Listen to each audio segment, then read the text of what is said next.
پس از قهرمانی در اروپا، ریال مادرید از جلب کیلیان مباپه رسما خبر داد که اکثری دسته‌های اروپایی به تعلق افتادند. این ترس به نظر به دسته بارسلونا تأثیر بیشتر رسانید. طول این سالها ما شاهد رقابت‌های سختی این دو دسته شده بودیم و این نبرد آنها بیرون از میدان هم ادامه می‌یافت. فعلا که ریال شوهیگری دارد، بارسلونا باشد رو به تنزل نهاده است. اکنون مخلصان کاتالونی ترس دارند که بعد آمدن مباپه موسم آینده چی رخ می‌داده باشد.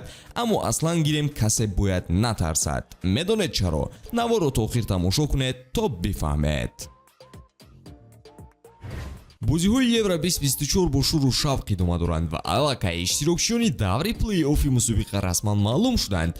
کدام دسته شانس بهتر این راه یافتن و فینال را داشته باشد؟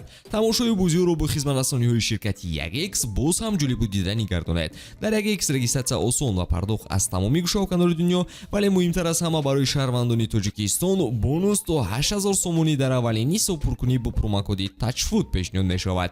سیلکه ضروری در کامنتاری به همه موافقت.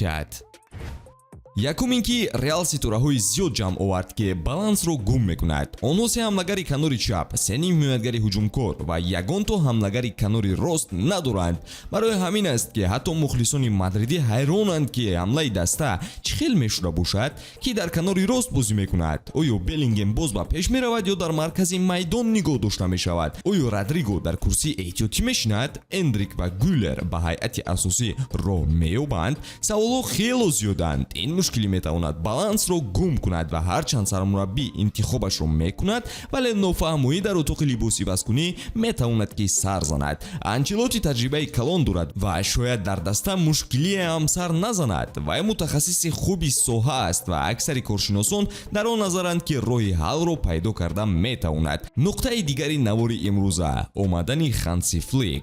هانسی خود رو در آلمان به طور کافی نشان داده بود و آمدن به بارسلونا نچندان قوی شانس خوبی نامش رو در تاریخ نوشتن است. قبلا کاتالونی‌ها سابق بازیگران خود رو به این وظیفه می آوردند، ولی این نوبت متخصص از آلمان دعوت شد. او تجربه در اسپانیا ندارد و بارسا باید با تغییرات‌های کلان آماده باشد. اومدن فلیک به حالت فیزیکی دسته نیز تأثیر خود رو می‌رساند. بارسلونا موسم اخیر مشکلی‌های جدی در این بابت داشت و ما می‌دانیم که فلیک به این طرف کار دقت مخصوص می‌دهد، چیزی که به نیم‌نوری‌ها بسیار ضروری است. بستن شرطنامه با فلیک ایده خوب گفته می شود. دسته اقتداری کلان دارد، برای همین کلیس امیدتون رو از دست ندید. یادآور میشیم که فلیک با جیب خالی ناآمده است. او در کارنامه چی جمعه که این کمپازیر بود توانست به دست دارد. بعد گواردیولا محض او به دستاوردهای کلان شامل شده است. امید دیگری که بارسا نباید ترس داشته باشد این تاریخ است. این بار اول نیست که ریال سوپر ستاره ها رو جمع می‌آورد. آنها سال 2009 کریستیانو رونالدو، بنزما، خابی آلونسو، کاکا و دیگران رو خریداری کردند.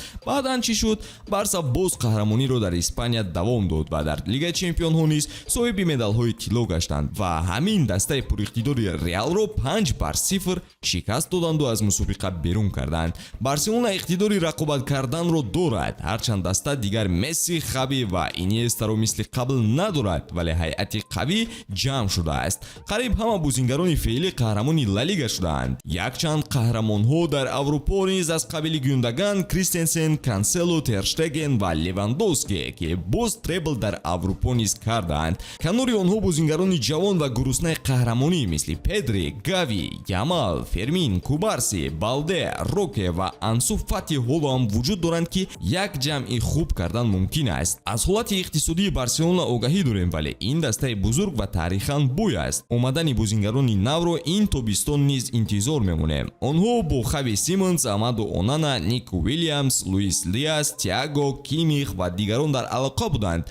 خلاصه کرده گویم بارسلونا موقعهای ضعیفش را تقویت میدهد تا هیئت رقابت پذیر مقابل ریال داشته باشد. کاتالونی‌ها در حقیقت امکان شکست دادن ریال را دارند. یک بازیگر جوان نیلنوری‌ها لامین یامال خودش چقدر کار رو میکند. او از نسل نوی بازیگران با مهارت است. بارسلونا اگر او را به طور لازم استفاده برد حاصل خوب به دست میآورد. او در حقیقت با مهارت است. خب دوستان، شما در این موضوع چی گفتنی دارد؟ آیا از ریال مادرید و امباپه ترسیدن و آینده دسته تاثیر خوب می‌آورد؟ به جای این باید به میدان برآمده اثبات کنند که به ستاره‌ها نیز کامیاب شدن ممکن است، زیرا این فوتبال میباشد. آیا بارسلونا به این کار قادر است یا ریال مادرید باز شایگری خود را ادامه می‌دهد؟ فکری خود را حتما در کامنتاری قید کنید و نوارهای جدید را منتظر باشید. خیر.